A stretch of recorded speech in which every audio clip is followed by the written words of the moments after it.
Aleluia.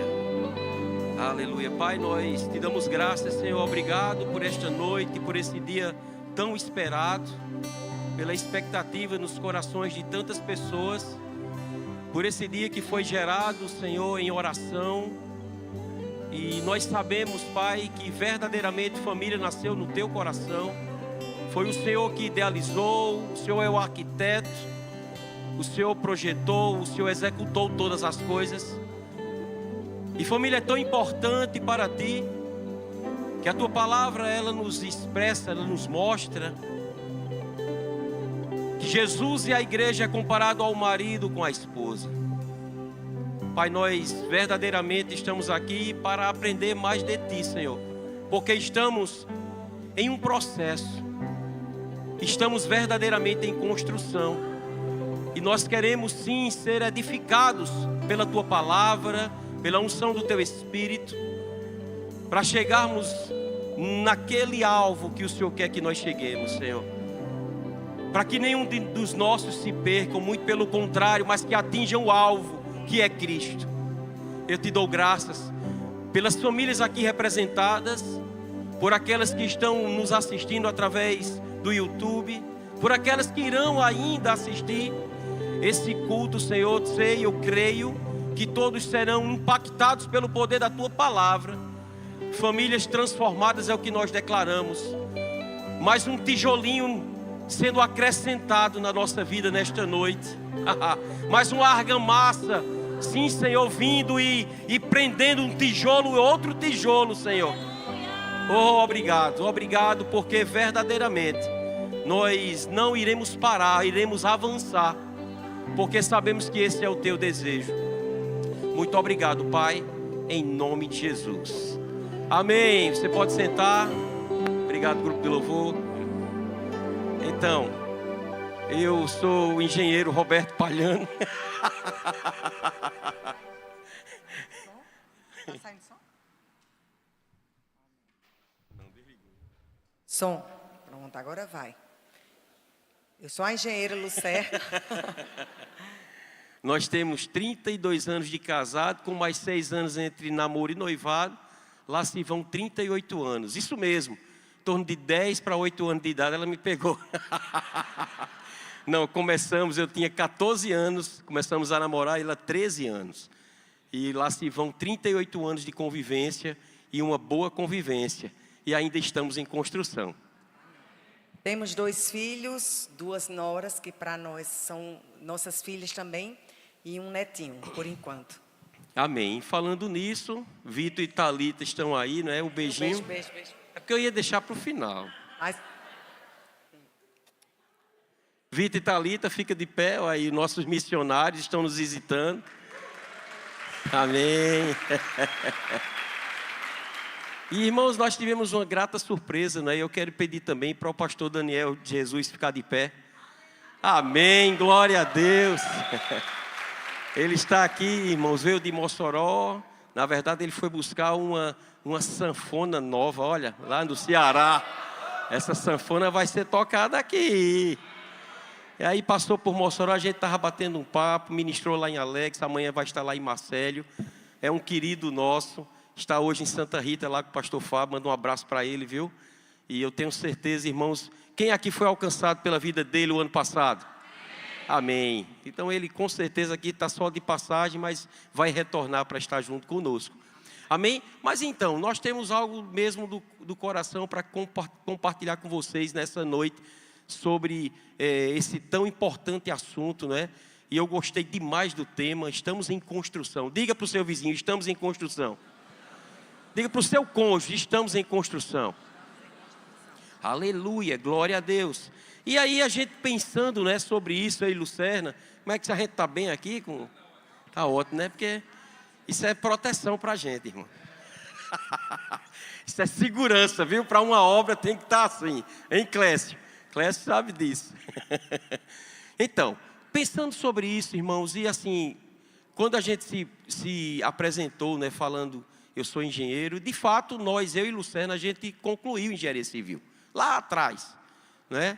Eu me formei, acho que me formei em 96. Lucerna em 98, ou foi em 99, né? E, na verdade, depois que me formei, eu desde sempre, né, eu nasci no meio de construção. A brincadeira que eu da minha infância foi num canteiro de obras. Meu tio comprou uma fazenda lá em Campina Grande. Dessa fazenda ele fez um loteamento e Campina Grande cresceu por causa da visão que ele teve na época. E isso foi há 45 anos atrás. E meu pai, a primeira casa construída e morada foi a nossa.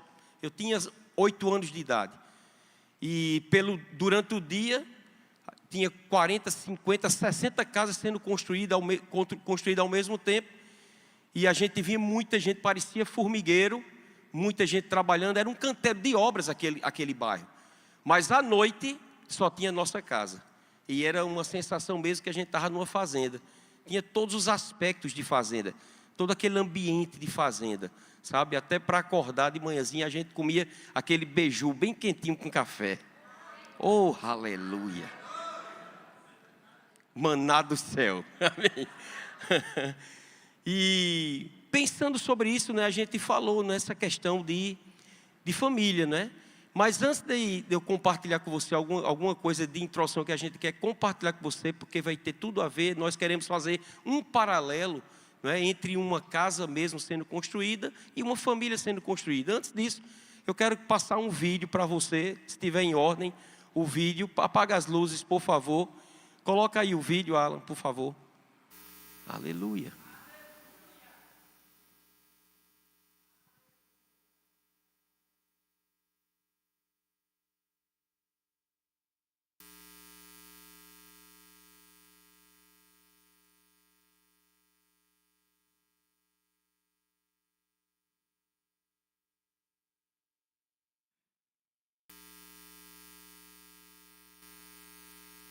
Amém? Era assim só mesmo, viu? É porque na construção, dificilmente o pessoal bota música. É só trabalho. Na verdade, irmãos, uma construção, uma casa, ela é construída da forma que você viu aí, só estalando o dedo, e de repente acontece. Começa do terreno, faz assim, já levantou ali a base, depois dá outro estralo, já levantou a parede, com mais outro já faz o acabamento, com outro estalo faz o telhado. Não, há um processo, há um trabalhar para que isso aconteça.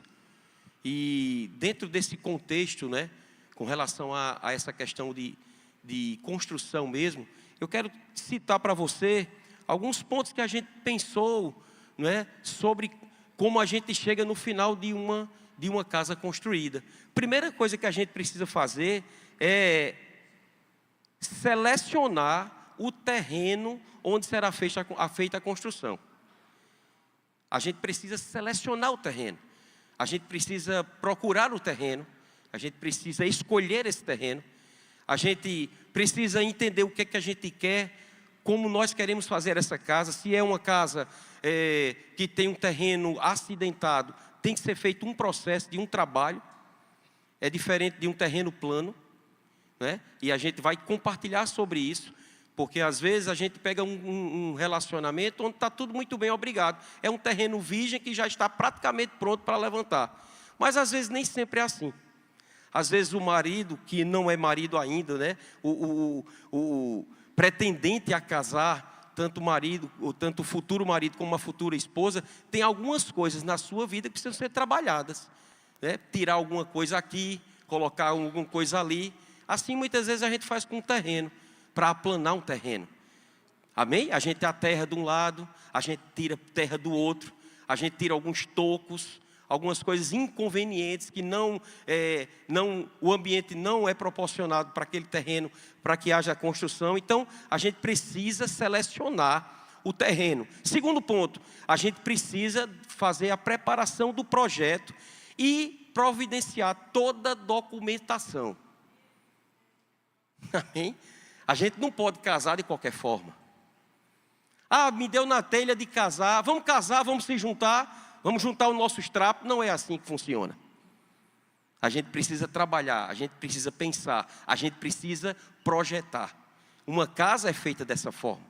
não é? Depois dessa preparação do projeto, vem a instalação da terraplanagem. Vem, de fato, a execução, não é? A gente fazer a questão da ligação da água, da energia elétrica, que você vai precisar trabalhar com essas coisas, porque você vai precisar usar todas essas ferramentas para que você possa dar seguimento a esse processo falado, construção. O outro ponto que a gente precisa fazer é construir o muro. Sabe? Às vezes num prédio você vê tapumes, né? Fechando o prédio. E às vezes você passa num tapume, está lá o terreno vazio, não tem nada no terreno, é colocado aquele tapume ali, porque às vezes, principalmente para um prédio, o muro final, o que vai ser finalizado é deixado para ser feito no final, mas aí se fecha, e você passa um dia, você passa uma semana, você passa um mês, você passa 3 meses, dependendo do projeto, da construção, se é muito grande, parece que nada está acontecendo. Diga, só parece. Está acontecendo uma construção lá dentro, mas é uma construção para baixo. Amém? Só que aquele tapume, ele protege. E o muro de uma casa, a gente vai falar também da importância de um muro, a importância desse fechamento da construção dessa casa. Outro ponto, depois da construção do muro, é a construção dos alicerces, das colunas e a alvenaria da casa. É de fato aquilo que nós vamos executar para trabalhar, para ter o ambiente proporcionado, para que a gente comece a fazer o quê? A construção do telhado. E quando a gente fecha aquela casa, o final de tudo que a gente precisa fazer é dar o acabamento. Diga acabamento. Tem alguns casais aqui, algumas famílias aqui, que estão no processo de acabamento. Tem outras que talvez você ainda está noivo, você está na questão do projeto, já escolheu o terreno. Estou vendo aqui umas aqui, né? O terreno já foi escolhido. Agora é tempo de tirar ou de acrescentar aquilo que precisa ser feito. Isso é feito antes de se casar. Quando casar a gente vê, não. Você não vai construir a casa sem primeiro trabalhar no terreno. Amém? Então, trazendo esse paralelo sobre a construção de uma casa, e Beto falou sobre as etapas, desde o início da seleção, né, da escolha do terreno. E eu sei que algumas pessoas aqui, elas, como Beto falou, já escolheu a pessoa com quem casar, já casou. Outras irão entrar nesse processo. Mas, amados, depois que a família, depois que o terreno, trazendo esse paralelo, é estabelecido, é escolhido, é fechada a documentação, vamos dizer assim, algumas coisas precisam ser feitas para que aquele terreno ele não fique desabitado. A palavra de Deus diz que a casa, quando ela é encontrada vazia e adornada, né? Jesus ele falando, ele disse que os demônios eles vêm, encontram aquela casa vazia, adornada e volta com 7 piores. Quem já leu essa passagem? Depois que a gente escolhe o terreno, depois que a nossa família é estabelecida, depois que você, filho, tem seu pai, tem sua mãe, depois que você, marido, tem sua esposa, tem seu esposo, você precisa cuidar desse terreno. Você precisa mandar limpar esse terreno. Você precisa fazer com que algumas coisas elas sejam feitas para que aquele terreno venha a ser protegido. E você precisa investir, porque já que você adquiriu aquele terreno, já que você está com aquele terreno, você não vai deixar ele abandonado. E sabe, muitas vezes nós temos as nossas famílias, nós estabelecemos as nossas famílias, mas como pessoas às vezes compram um terreno e deixam ele lá abandonado, às vezes a gente pode estar correndo o risco de estar fazendo isso. Quando se adquire um terreno, se adquire com um propósito. Quando você decidiu ser família, é porque existe um propósito que sustenta isso aí. Não é porque você não tinha o que fazer, não é porque não existia outras propostas para você, como pessoa. Se você decidiu estar numa família, se você faz parte de uma família, algumas coisas precisam ser feitas. Assim como se adquirir um terreno e esse terreno não fica lá abandonado, porque você entende que ali tem um custo. Terreno ali teve um valor. Houve um custo para adquirir aquele terreno.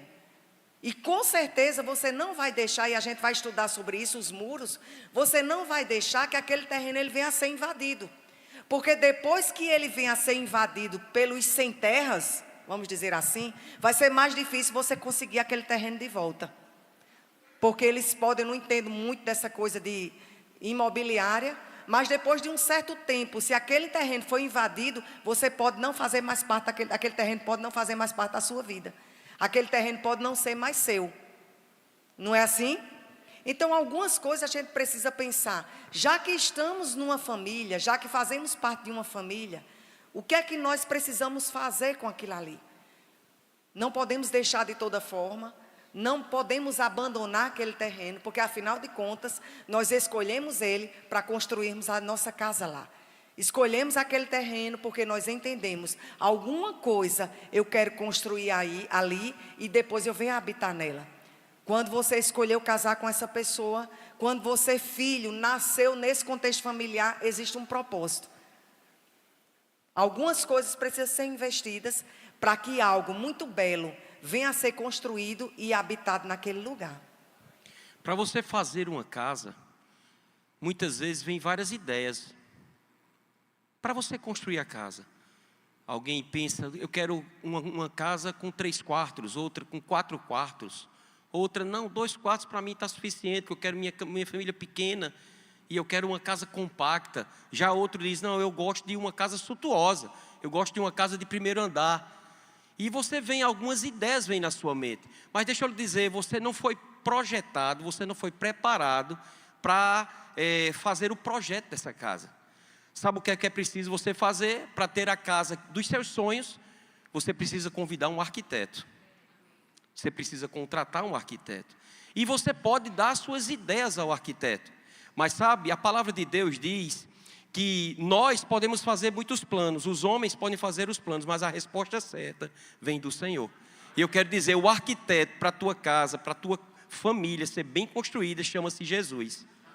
Ele vai projetar da forma que Ele vai dizer a você. Não é a forma que você vai dizer, você até vai dizer algumas coisas. Ele vai pegar algumas coisas, se forem lícitas e se estiverem dentro daquilo que Ele entende como idealização para o teu casamento. Amém? Então, quando a gente contrata um arquiteto para construir uma casa, a gente senta com o arquiteto, a gente conversa com esse arquiteto e a gente diz ao arquiteto. Por exemplo, irmãos, quando nós viemos para esse prédio aqui, esse prédio ele tinha esse piso que você está vendo, mas aqui só tinha um teto que não era esse, ele era bem mais baixo e eram treliças bem fracas que não tinham condições de adquirir alguma coisa aqui em cima. E era tudo cheio de colunas e de portões de rolo, porque aqui era uma concessionária. Então não tinha essas paredes, não tinha o departamento infantil, não tinha o primeiro andar daquele espaço. E quando eu vim para cá, que eu vi o ambiente, irmãos, na minha mente, tudo isso aqui já foi projetado. Amém? Só que eu não sou o arquiteto, eu precisei de um arquiteto para sentar com ele e expressar para ele o que tinha no meu coração. Quando ele colocou aquilo no papel e me chamou para mostrar, era muito além daquilo que eu tinha visto. Ficou muito melhor, muito mais bonito, muito mais organizado. Mas havia no meu coração aquilo que ficou executado. Eu me lembro que quando nós fomos mudar esse palco aqui, o altar da igreja, porque ele era só até essas duas extremidades próximas aqui, e ele era bem menor, não tinha esse desenho aqui, esse design não tinha. E eu comecei a mexer, eu sou bem curioso, e peguei num caderno, e fiz alguns rascunhos lá, e aí chamei Idalmo é arquiteto, e eu me sentei com o Idalmo. E eu compartilhei com o Idalmo o que tinha no meu coração para mudar um pouco, fazer essas duas orelhas, né, se a gente pode dizer assim, e organizar algumas coisas. E Idalmo, enquanto eu estava falando, irmão, foi impressionante. Idalmo com um papel, com um lápis comum, era eu falando e ele só mexendo lá. E, irmãos, quando eu terminei de dizer como eu queria, ele me mostrou, mas só que ele fez outros detalhes, ele fez esse espaço aqui, e ele começou a dizer, pastor, vamos fazer assim, vamos fazer assim, vamos fazer assado. E eu digo, excelente, é desse jeito. Então, para que você tenha a sua família bem organizada, da forma que você quer ver o produto final, você precisa chamar o arquiteto Jesus. Amém? A Bíblia diz assim em Provérbios 8:30. Então eu estava com ele, e era seu arquiteto. Era cada dia as suas delícias, alegrando-me perante ele em todo o tempo. Jesus é o nosso arquiteto. Aleluia. É ele quem vai idealizar todas as coisas, amém? Agora, amados, deixa eu te dizer uma coisa. Depois que o arquiteto faz o projeto, segue à risca o projeto do arquiteto. Porque às vezes a gente quer colocar a nossa vontade ali, quer mudar alguma coisa. Então o arquiteto, ele estabeleceu que ali deveria ter uma coluna, e você simplesmente olha e diz assim, mas eu acho que não vai ficar muito bem essa coluna. E aí fala para os pedreiros, não, olha, não precisa colocar essa coluna aí não. E o mestre de obra diz, mas no projeto está dizendo que tem que ter essa coluna. Mas você diz, mas eu não quero, eu acho que não vai ficar legal, eu não quero. O que é que pode acontecer? Pode vir a cair. Por quê? Porque no projeto, aquela coluna, ela tinha uma importância lá naquela obra, naquela casa. Então, amados, quando Deus ele estabelece algumas coisas e Ele fala algumas coisas na sua palavra, sobre como nós devemos agir, como nós devemos ser em se tratando de família, não questiona. E não queira fazer do seu jeito, porque não vai funcionar. Sabe, amados, muitas vezes os relacionamentos familiares, eles têm tido problema, porque cada um quer fazer do seu jeito. Não, mas eu quero que venha a ser dessa forma. Aí a mulher diz, não, mas eu acho que é para ser assim. Aí os filhos dizem, não, mas tem que ser dessa forma. Mas, amados, os nossos achômetros, eles podem até fazer um sentido para a minha vida e para a sua vida. Mas para Deus, para a palavra, talvez não venha fazer sentido. Então, que tal a gente seguir aquele que é mais sabido do que a gente? Nós temos um Deus, amados, que é mais sabido do que nós. Ele sabe exatamente o que vai funcionar e o que não vai funcionar dentro das nossas casas. E por que é que muitas vezes a gente insiste em querer uma coluna onde não é para estar, em querer uma ferragem onde não é para existir, em querer uma porta onde não é para se colocar uma porta, e depois a gente sofre o dano. E tem pessoas que chegam a questionar, cadê Deus nessa história? E Deus vai estar falando, eu sempre estive no mesmo lugar, elaborei um projeto para vocês funcionarem bem como família, mas vocês decidiram fazer do jeito de vocês. Vocês decidiram seguir do jeito de vocês, porque é o meu jeito, porque eu fui criada assim, porque eu nasci assim, eu vou morrer assim. Mas, amados, nós não somos Gabriela. Eu nasci assim, vou morrer assim. Não, amados, nós temos um Deus. Foi longe demais, viu? Eu não me lembro desse filme, não. Pois é. Então a gente se segura muitas vezes em como nós fomos criados, do nosso jeito, e não nos moldamos aquilo que Deus quer para as nossas vidas. E sofremos um dano onde, na verdade, Deus não queria isso para a gente. Eu sei, amados, que tem situações que não é tão simples da gente mudar. Eu sei de onde eu vim, eu sei, Beto sabe de onde ele veio. O meu contexto familiar foi totalmente diferente do de Beto. Beto veio de um contexto familiar, de família unida, e tudo é festa, e tudo tem que estar junto. Inclusive tinha janta também, viu? Tinha janta também, eu fui criada sem janta, né? Macaxeira, cuscuz, inhame. E aí, quando a gente se casa, eu com o meu jeito... Uma sopinha é bom, bem quentinha. Aí eu casei com Beto, eu com o meu jeito, Beto do dele. Lá vem ela com sanduíche, com café. Eu digo, que é isso? Quando era, né? Porque o jantar lá da casa da minha mãe era biscoito 7 capas. Quem sabe o que é 7 capas? Biscoito 7 capas com café com leite e queijo de coalho. E a gente achava maravilhoso.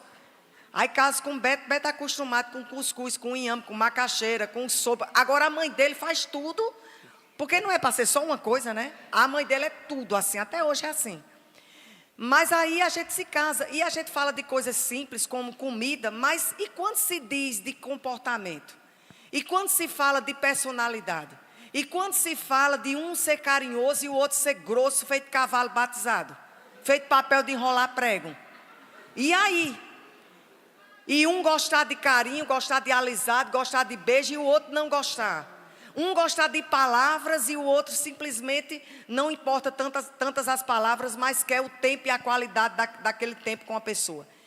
E aí, amados, e aí nós temos um Deus com a sua palavra que projetou tudo, está tudo pronto, está tudo mostrando bem direitinho, o projeto já está pronto. Estamos em construção. E qual é o nosso papel? Olhar cada etapa desse projeto e começar a se adequar a esse projeto, porque, amados, não vai funcionar. Não vai funcionar. Nesses anos todos que nós temos de casados, algumas coisas que nós passamos foi porque eu decidi que o meu casamento, que o meu relacionamento, a nossa família fosse do meu jeito. E outras vezes, Beto querendo que fosse do jeito dele. E os meninos também do jeito dele. Não funciona. Então, que tal simplesmente tirar o capacete e entender que o nosso Deus, Ele tem um projeto melhor. E esse projeto é planos de paz e não de mal, para nos dar o fim que nós desejamos, inclusive uma família bem-sucedida. Amém? Irmãos, o projeto de arquitetura de Deus diz lá que o marido deve ser o sacerdote do lar, o cabeça do lar. E a mulher, sua auxiliadora, uma auxiliadora idônea, alguém capaz, que esteja ao seu lado, não é na frente nem atrás, nem embaixo nem em cima, mas ao seu lado, para ajudá-lo em tudo. Por isso que a Bíblia, ela, quando diz que tirou da costela de Adão e fez Eva, irmãos, Deus, Ele é mais expert do que eu e do que você. Ele, quando fez aquilo, Ele fez com um propósito. Costela, no original, é coluna. A mulher é a coluna do lar. Por que a Bíblia não diz que o marido sábio edifica a sua casa e o tolo destrói com as suas próprias mãos? Não, a Bíblia diz que a mulher sábia edifica a sua casa, mas a tola a destrói com as suas próprias mãos. Que tola é essa? Aquela que é rixosa, que reclama de um tudo. Se está quente, reclama porque está quente. Se está frio, é porque reclama que está frio. Se tem pão com margarina, reclama porque não tem manteiga. Se tem manteiga, reclama porque não tem queijo. Se tem queijo, reclama porque não tem presunto. Sangue de Cristo tem poder. Amém? Porque rixosa, irmãos, é como sabe aqueles pingo d'água numa bacia de alumínio. Durante a noite toda. Tim, tim, no pé do vidro do homem. Não tem quem aguente. Mas a Bíblia, ela diz como nós devemos executar o projeto que nasceu no coração de Deus. Ele é o arquiteto. Ele sabe como a família deve se portar. Então, essa história da mulher, ela querer dar uma de feminista dentro de casa, irmão, vai dar errado. Não vai funcionar. A mulher não foi criada na sua essência para ser cabeça do lar. A não ser que nesse lar não esteja a figura paterna. Porque ali vem uma graça sobre essa mulher para ela ser pai e mãe. Amém? Não é a mesma coisa, mas vai haver uma graça. A gente convive com Maria, por exemplo, há 14 anos. Maria tem 4 filhos, trouxe os 4 filhos para cá. E a gente vê como as coisas acontecem, não é? Mas ela está lá, firme e forte. E os 4 filhos foram criados. E se eles errarem, não é por culpa dela, porque ela mostrou o caminho. E não só mostrou o caminho, ela viveu esse caminho. E vive esse caminho. Amém? Então essas coisas a gente precisa entender. O projeto arquitetônico, irmãos, não vai ser feito. Já foi, e esse projeto é a Bíblia. Está lá tudo, mas quem tem que executar não é Deus por nós, somos nós. Quem executa somos nós. Como vamos executar? Praticando aquilo que a gente está ouvindo, ou que a gente está recebendo como conhecimento. Abre lá o projeto, né? E abre a planta lá, senta com o mestre de obra, com os pedreiros, e como Lucerna falou, a coluna aqui, a janela ali. Ah, não, eu quero botar no lugar da janela a porta. No lugar da coluna, eu quero fazer uma outra coisa. Irmão, não funciona.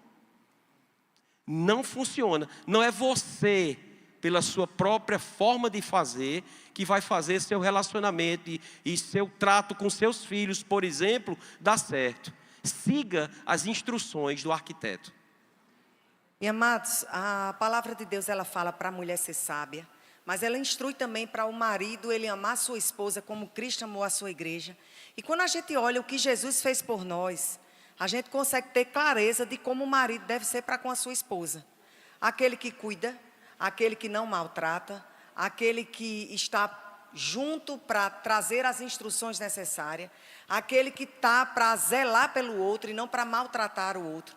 Então, quando a gente pensa o que Jesus fez por nós, é um parâmetro do homem saber como tratar a sua esposa.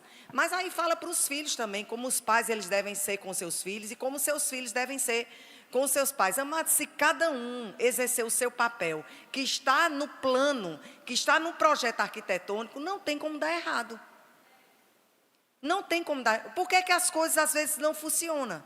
Por que que a casa às vezes desaba? Porque não seguiu o manual. Ou um ou outro. E a gente sabe que um relacionamento para dar certo não depende só de um. Eu gosto sempre de trazer um exemplo da linha do trem. Para o trem andar, tem que ter os trilhos paralelos e tem que ter algo lindo ali. Para o trem andar, para a família andar, amados, cada um tem que exercer o seu papel. Não dá para um só segurar nas costas e achar que esse casamento, que essa família, ela vai funcionar só você fazendo sua parte. Não, amados, é cada um exercendo o seu papel. Entendendo que existe um projeto, que existe um manual que está disponível para as nossas vidas. Amém? Vamos falar um pouco sobre o muro, para que você veja a importância na família. Mas antes do muro tem um negócio do terreno, né? Escolher o terreno. Quando você escolhe o terreno, não é? Quando você escolhe esse terreno que você já escolheu, se você já é casado, é acidentado demais. Você vai ter que construir a sua casa desse jeito. Você vai ter que dar seus pulos. Amém? Não procurou direitinho. Se avexou, se apaixonou, a paixão cegou o seu entendimento, porque a sensualidade do vinho mosto, né, destrói o entendimento. Você se apaixonou, ficou abestalhado. Ou abestalhada. Ou abestalhada. Não teve tempo de ver o terreno todo acidentado. Bronca toda a vida. Aí você precisa fazer o quê? Ter sabedoria. Porque num terreno todo acidentado, e você não vai ter como, você não vai poder, por exemplo, num terreno, por exemplo, um tamanho, né? 10 por 30, 12 por 30, e o terreno todo acidentado, você vai ter que botar pelo menos umas 10 a 15 a 20 carradas de caçamba de areia. E aí pensa comigo. Olha o gasto só para você aplanar esse terreno. Então seja sábio, e de repente você faz lá um sótão. Você faz a garagem embaixo, a casa em cima, faz um primeiro andar, dá teus pulos. Coloca caçamba de amor, amados, nesse terreno acidentado. Pede ao Senhor para te mostrar o coração dos teus pais, o coração dos teus filhos, o coração da tua esposa, do teu esposo. Porque já que está nesse terreno, então começa a trabalhar ele. Certa vez um colega meu lá em Campina Grande me procurou. Ele disse: Pauliano, comprei um terreno, cara, quero construir minha casa. E o terreno é bom, ele é grande, agora ele é acidentado. Ele começa aqui e vai dar uma subida assim. E eu disse: e quanto é o tamanho do teu terreno? E ele falou, o terreno tinha em torno de uns 40 metros. Era 15 por 40. E eu disse: e aí, como é que você vai fazer o projeto? Rapaz, eu quero fazer um primeiro andar. Eu vou deixar um espaço bem grande assim, eu vou fazer um primeiro andar lá atrás. Eu digo: rapaz, pensa duas vezes. Porque um primeiro andar é muito bom. Mas você precisa pensar na praticidade das coisas. Você precisa ponderar como você vai viver nessa casa. Ele tinha um enteado e um filho, uma filha de 4 para 5 anos de idade. E a esposa dele estava grávida. Eu digo: você já lembrou de você, por exemplo, vai fazer seus quartos no primeiro andar. Você tem 3 crianças na sua casa. E vai ter uma escada dentro da tua casa. Nem sempre você vai estar lá, nem sempre sua esposa vai estar lá. Então você precisa ter muito cuidado com a escada. Porque pode ficar muito bonito. Uma casa de primeiro andar é muito mais suntuosa, é muito mais chamativa do que uma térrea. Mas você precisa ponderar o que você quer para o dia a dia. Se você vai fazer uma cirurgia, então deixa, por exemplo, faz um quarto embaixo, faz um espaço embaixo, que você possa usufruir, num período que você possa não estar subindo e descendo. Pensa em colocar, por exemplo, no teu quarto, um frigobar, alguma coisa nesse sentido, porque de madrugada, de repente, você vai querer tomar uma água, lá vai você descer as escadas. Então é praticidade, você precisa trabalhar nisso. Você precisa se organizar para você ter um benefício e lá na frente você não ficar, mas rapaz, não era para eu ter feito isso. Pois bem, ele fez a casa, deixou o terreno do tamanho do mundo, fez uma casa bonita, primeiro andar. Passou-se alguns meses, me procurou pensando já em vender. Fez uma piscina, foi tudo maravilhoso. Mas me procurou querendo vender. Eu disse, mas rapaz, por que tu quer vender? Rapaz, bem que tu dissesse, pense, está sendo um problema. Eu tive que até fazer uma porta embaixo e uma porta em cima. Um dos meus filhos caiu. Ele quase teve um problema sério. Então a gente precisa ponderar. Quer fazer? Quer. Mas faça calculando aquilo que você precisa ter como segurança também. Amém? E como praticidade para o dia a dia. Porque é o dia a dia, irmãos. É o dia a dia. A família é o cotidiano. Família não é como se você fosse para um restaurante bem chique. Você não vai para um restaurante todo dia. E chique demais. Você vai em dias especiais. Pense sobre isso. Então, a família você precisa tratar de tal forma, não é, que você amanhã não venha se arrepender de tê-la. Então, construa da forma que você quer, que Deus está lhe orientando a fazer. Amém? E aí nós escolhemos o terreno, fizemos a terraplanagem, tiramos algumas coisas, colocamos algumas coisas. E aí chega a parte do muro. E eu fui pegar a definição do que é muro, né? O muro, quando ele é construído, quando ele é feito num terreno, ele tem duas finalidades. A finalidade do muro é para separação e a outra finalidade é proteção. Separação em que aspecto? Quando as pessoas elas passam na frente de um terreno, quando você passa na frente de um terreno e você vê um muro, o que é que você pensa? O que é que você diz? Esse terreno tem dono. Não é assim? Quando você vê um muro no terreno, você consegue ter clareza que aquele terreno não é um terreno baldio, que aquele terreno não é um terreno sem dono, que aquele terreno não é um terreno que você pode ocupar ou qualquer pessoa pode ir lá ocupar, porque ele está murado.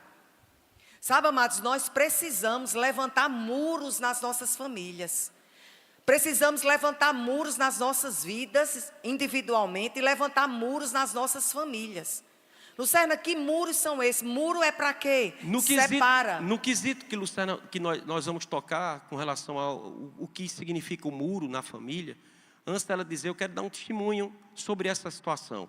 Certa vez, meu pai tinha adquirido um terreno muito bom, bem próximo lá da nossa igreja mãe, lá em Campina Grande. Terreno grande, ele pensava em fazer um complexo lá de edifício, hoje é tipo um atacadão, alguma coisa desse sentido. Só que quando ele comprou esse terreno, faz muito tempo isso, eles passaram um tempo, ele e o sócio dele, eles passaram um tempo sem colocar o muro, sem colocar nenhuma cerca, estava livre. E eu me lembro que uma certa vez, à noite, ele recebeu um telefonema. E o telefonema era de um amigo nosso, hoje ele está na glória, mas era de um amigo nosso que era policial civil. E ele morava próximo, ele passava em frente a esse terreno, ligou para o meu pai e disse, Zé, rapaz, eu passei agora no teu terreno e o teu terreno foi ocupado. Irmãos, se ele não tivesse sido aquele policial, porque meu pai ficou logo desesperado, e agora o que é que eu faço e tal? Aí ele chamou os seus colegas da Polícia Civil, chamou uma turma da Polícia Militar, o pessoal que eles conheciam, que viviam naquele setor, e foram lá, e antes daquelas pessoas que entraram naquele terreno, começaram a levantar algumas casas, ou ocupar de fato e de verdade, eles foram tirados. Mas sabe por que eles entraram? Porque não tinha muro. Porque assim que eles foram tirados, e não deu nem 2 dias, 3 dias, então não deu tempo para nada. Assim que eles tiraram, meu pai se juntou com o meu primo. Eu me lembro que o gasto foi grande, porque o terreno era muito grande. Não era um terreno de 10 por 30, era um terreno muito grande. Mas eles tiveram que gastar. Deixa eu dizer uma coisa, irmãos, família requer um custo. Amém? E você só investe naquilo que você acredita. E você precisa investir na sua família. E quais são os investimentos que fala tudo de muro? Nós vamos falar agora. Luciana vai tocar em um ponto e eu vou tocar no outro, não é, para a gente trazer esse paralelo. Qual é o muro da nossa família que a gente precisa fazer para que não haja invasão? Então a gente demarca um território para dizer, aqui tem dono. Você precisa se posicionar na sua casa e mostrar para Satanás e os demônios que a sua casa, que a sua família tem dono. Amém. Que o Senhor é aquele que é o Senhor daquela casa. Então a gente demarca o território e mostra que tem dono ali para proteger, como o Beto falou, dificultar, né? Proteger a ação ou o ataque do inimigo, proteger aquilo que nos pertence. Proteger aquilo que nos pertence. Você tem uma família. A família é sua. Não dá para proteger a família do vizinho, você tem que proteger a sua. Às vezes a gente está cuidando da vida de todo mundo e está esquecendo de cuidar daqueles que estão perto de nós. E quando se fala em levantar muros para separar, para entender, para mostrar ao inimigo que ali tem dono, se fala em levantar muros, amados, poderíamos falar sobre várias coisas. Mas um desses muros que requer investimento é o nosso tempo. Investimento, levantar muro é investimento, investimento é nosso tempo, o nosso dinheiro. Ficou quieto, né? O nosso tempo não é a minha conta, nem a conta de Beto, não é o meu dinheiro, o dinheiro de Beto é o nosso. Porque não é o meu filho, nem o filho dele, são os nossos filhos. Não é a minha família, nem a família dele, é a nossa família. Então, por que é que tudo é nosso, mas quando chega a cama é nossa? O marido e a mulher acham bom a cama ser nossa. O banheiro é nosso, o chuveiro é nosso, o vaso sanitário é nosso. A mesa que a gente come é nossa, mas quando chega no dinheiro, isso é meu e isso aqui é teu. Né? Aleluia. Ficou quieto, né? Não é, isso é meu, isso é dele. É nossa, amados. Porque é a nossa família. Amém? Agora, com isso, você mulher, aleluia, porque eu sou mulher e sei. Mulher gosta de bolsa, de sapato, de perfume, de bijuteria, de roupa. Homem só precisa de um tênis, um sapato preto e um sapato marrom. Eu estou errada, homens? Umas camisas polo, uma social, e dois blazer. E um shampoo. Um shampoo. Jorge nem disse precisa. É, pastor Jorge nem disse precisa. Não é assim? E aí, mulher, com isso, de você agora olhar para o seu marido e dizer, tá vendo? Luciana falou que o que é meu é seu, é nosso. E aí você abusar do cartão de crédito, abusar daquilo que o seu marido, com tanto suor, conquistou. Amém? Então, Deus nos chama, amados, para um equilíbrio. E quando a mulher entende que o dinheiro é nosso, ela também não vai estar rasgando. Ela vai ter sabedoria, ela vai dizer, não, se eu acabar com tudo, fica liso os dois. Não vai ficar só liso ele, vai ficar liso os dois. Então vamos equilibrar aqui. Com conversa, amém? Com concordância. E aí entrar num consenso. Então a gente precisa investir o nosso tempo, investir o nosso dinheiro, investir a nossa... Quando eu falo tempo, é a questão da atenção mesmo. Às vezes a pessoa ela não está precisando de que você compre algo para ela, ou um filho, ou um marido, ou uma esposa.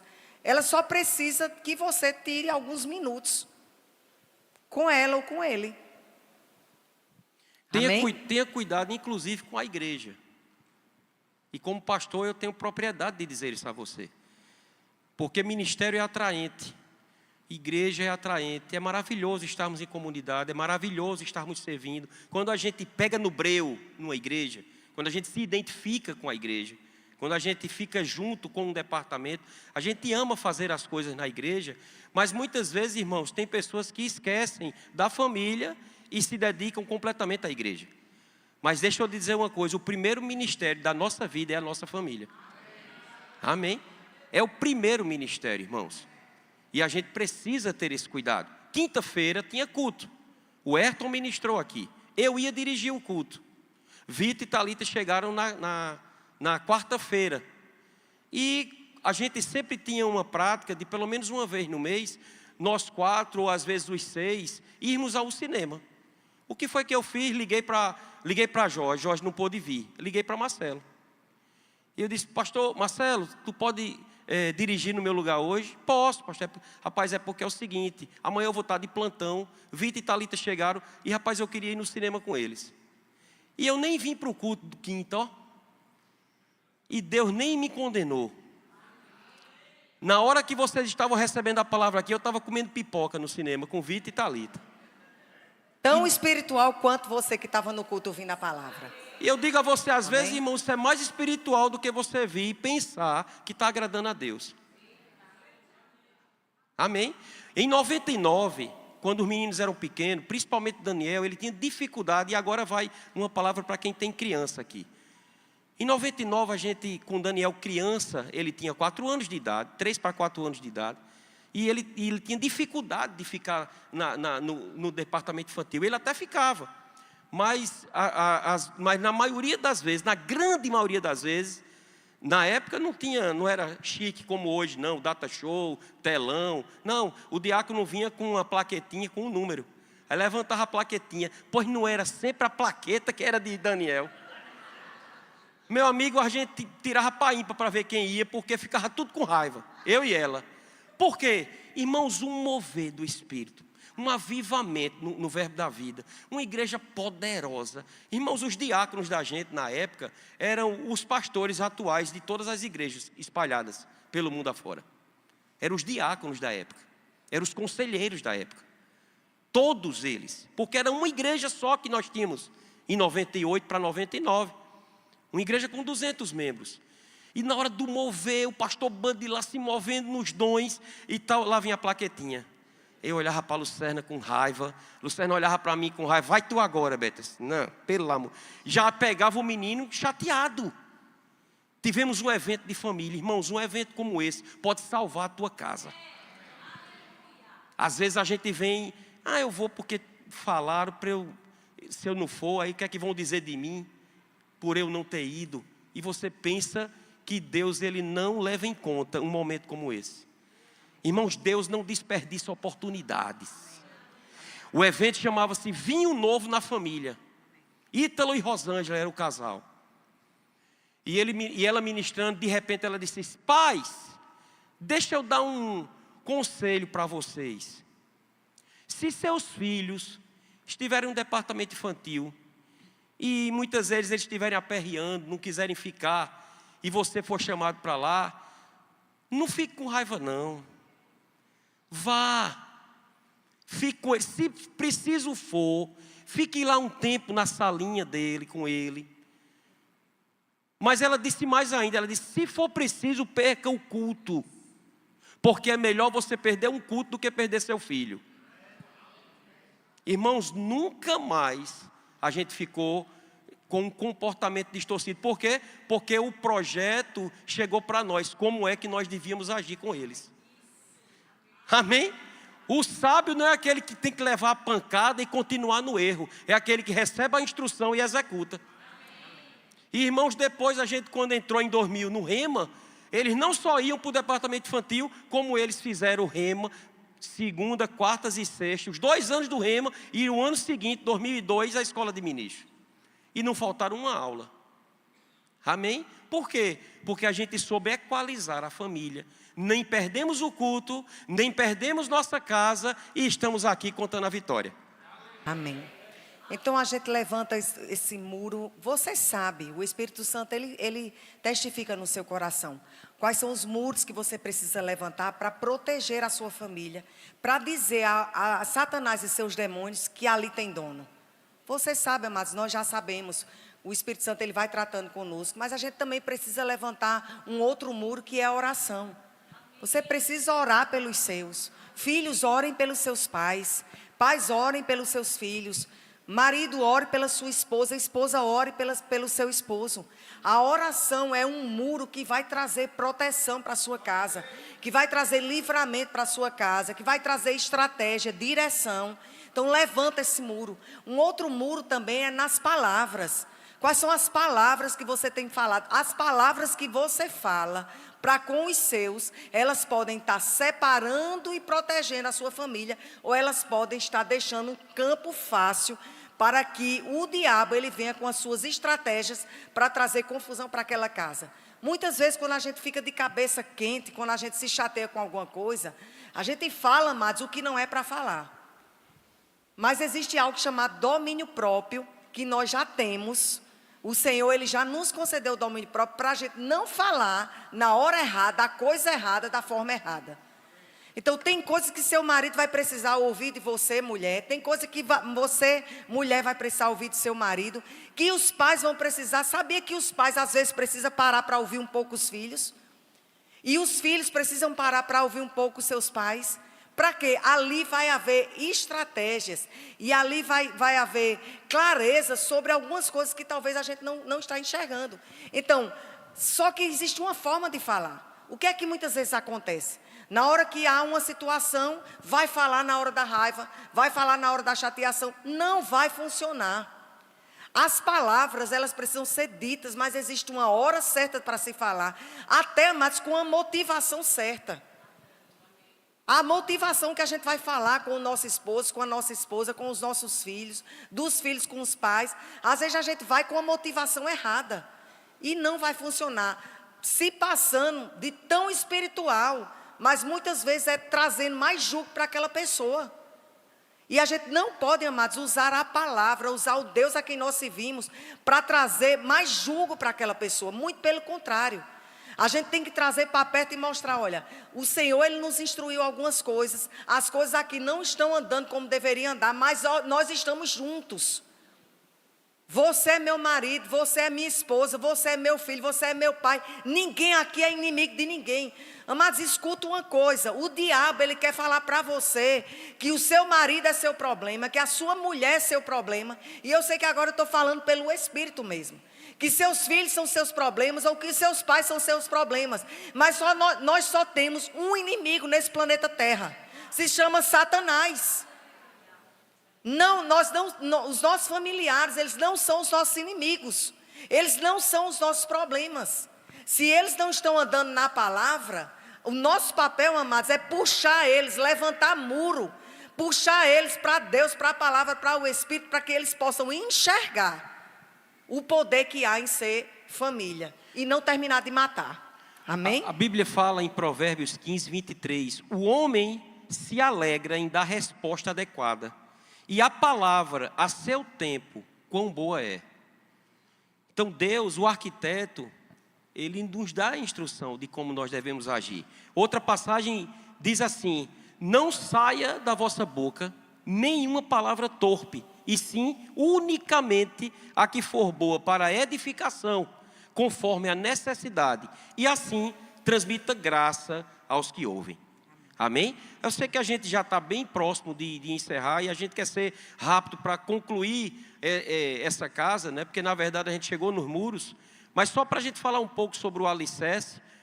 Por mais que você queira uma casa bonita, seja ela térreo, seja ela primeiro andar, ou seja ela até de mais andares, ou seja, quanto maior, não é, mais complexo vai ser essa construção, mas eu digo, toda ela vai precisar de um alicerce, de um bom alicerce. Amém? E a Bíblia nos instrui a fazermos um bom alicerce na nossa vida. A nossa vida, a Bíblia fala, Jesus, ele compara o homem prudente àquele que edifica a sua casa sobre a rocha. E a rocha, quando Jesus fala naquela passagem dos 2 fundamentos, é a palavra. Ele diz, o prudente é aquele que ouve a palavra de Deus e a pratica. Ele é comparado ao homem que constrói a sua casa fazendo um bom alicerce, e esse alicerce precisa dar na rocha. A rocha é a palavra. Amém? O tolo, o insensato, ele faz de todo jeito. Então, para a gente construir uma casa bem construída, onde vai passar intempéries, onde vai passar circunstâncias, onde tempestades vão chegar, onde o vento vai bater, mas ela não vai cair. Por quê? Porque ela está alicerçada na rocha. Amém? Ela está feita com as colunas certas, no lugar certo. E eu quero dizer, irmãos, essa coluna é Deus na nossa vida. Amém? Ele é o sustentáculo de todas as coisas. Nós devemos nos segurar nele. Nós devemos nos fortalecer nele. Nós devemos nos firmar nele. Porque uma casa com a coluna correta, no lugar correto, irmãos, é impossível, ela não vai cair. E ele tem que ser o alicerce em todos os aspectos. Aleluia. E a casa ficou pronta, mas faltou uma coisa. Faltou o telhado. E quando se fala em telhado, se pensa em cobertura. O louvor pode subir? Tem o alicerce, tem as colunas, a casa já foi levantada, mas faltou o telhado. Telhado fala de cobertura. Amados, não existe ninguém tão autossuficiente que não precise de uma cobertura, que não precise de alguém para lhe instruir. Nós temos o nosso Deus, que é a nossa coluna, nosso baluarte, mas nós precisamos, amados, de uma cobertura espiritual. Se você está passando por algum problema familiar, você precisa pedir ajuda àquele que está pronto para te cobrir com orientação, com instrução, para a sua casa não ficar destelhada. Algumas casas, elas estão com as telhas lá, e acontece alguma coisa, sai uma telha, sai outra, e aí começa a entrar chuva, começa a trazer dano para aquela casa. Sabe, a palavra de Deus diz que as pequenas raposinhas são elas que destroem todo o vinhedo. Não deixa que uma telha sai, aí outra telha sai, e daqui a outra, daqui a pouco outra. Quando você menos espera, olha para cima, a casa está sem telha alguma, está sem cobertura nenhuma. Deixa eu dizer uma coisa a vocês. Quando a gente iniciou nossa vida cristã, Lucerna tinha vindo de um quadro de uma família espírita. Ela estudava em escola religiosa como eu, ela foi para lá para estudar junto comigo. Mas, por exemplo, quando se tinha alguma reunião lá na capela, ela não ia. Quando se ia ler a Bíblia, ela não lia. Então ela não tinha nada a ver com a Bíblia, não conhecia nada da palavra. Mas quando a gente se casou, 1 ano de casado, ela viu a sua família. Ela fez um paralelo, um comparativo entre a família dela, da avó dela, né, os seus pais, e a que ela estava construindo. Ela disse: eu não quero que a minha família seja construída da forma que eu vi dos meus pais e dos meus avós. E foi e se converteu. Não temos tempo de dar o testemunho de como foi isso, mas se converteu. Quem quiser fazer o rema, você no rema vai ter. E quem não quiser, fica só com gostinho, próximo ano você faz. E aí, quando a gente começou a caminhar no Evangelho, a gente não tinha uma igreja fixa. Passamos alguns anos procurando algumas igrejas, porque a gente se converteu na casa de Ronaldo Correia. Era um evento evangelístico que tinha todas as segundas, e tem até hoje, mais de 30 anos esse trabalho lá. E a gente se converteu lá e a gente não tinha. Então a gente não tinha um mentor. A gente não tinha alguém para nos instruir da forma correta. A gente não tinha uma base de alguém que a gente pudesse confiar. Mas tínhamos muita sede, principalmente ela, no início. Então quase todos os dias ela procurava lugares para oração. Ela procurava igrejas para ir. E aonde ela ia, misturada com todo tipo de doutrina, todo dia era uma coisa que ela recebia instrução. E algumas instruções estavam totalmente de fora da palavra.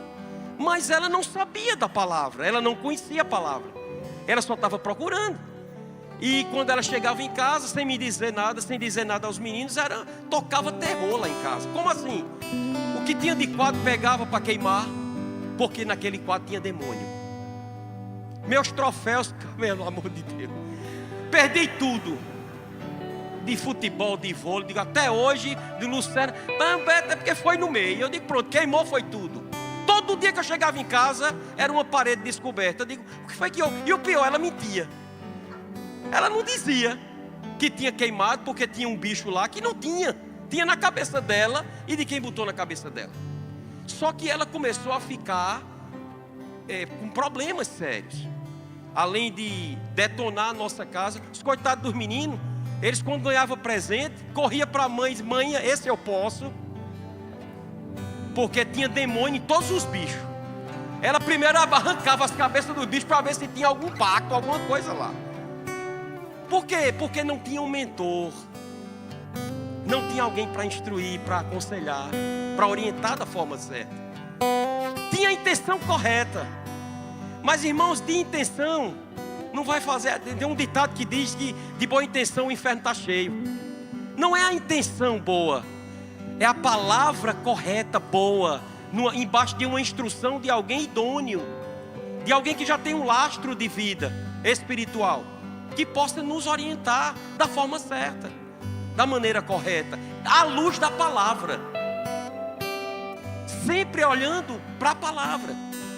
E aí foi quando nós visitamos, e no primeiro dia que visitamos o Ministério Verbo da Vida, quando eu saí daquela escola dominical, olhei para ela e disse: Lucerna, encontramos o nosso lugar. É como aquela palavra que tem, né? O passarinho encontrou casa, a andorinha ninho para si, eu, os teus altares, Senhor meu. E a partir de então, irmãos, uma conversa que Lucerna teve com o pastor Bud, porque Lucerna ia para a engenharia, eu fazia engenharia como ela também, e ela começou a se vestir, irmãos, usando minha roupa, minhas camisas. Começou a não mais se maquiar, começou a ficar feia. Não, feia não. Não, feia não. Feia não. Feia não. Então tira essa parte, corta no YouTube. Desajeitada. Começou a não mais se arrumar, ficou desmantelada. Porque feia não tem como a pessoa ficar desorganizada, feia, né? Desajeitada. E, irmãos, por quê? Porque na cabeça dela podia ser que ela estivesse com uma pomba gira. Sangue de Cristo tem poder. E quando eu chegava em casa, estava ela com minhas camisas, com umas calças, sabe? Tinha gente que chegava lá, quando um dia chegou lá, ela já estava no azeite da palavra. Aí um homem chegou e disse assim: desde que Deus está te dizendo, mulher não pode vestir roupa de homem, homem de mulher. Meu filho, deixa eu dizer uma coisa a você, eu já fui liberta, viu? Obrigado, vá em paz. Mas a gente sofreu como família, porque a intenção dela era a melhor possível, mas não tinha base nenhuma, e nem tinha alguém que a instruísse, não tinha cobertura. Aleluia. Quando ela começou a ter cobertura, as coisas começaram a funcionar.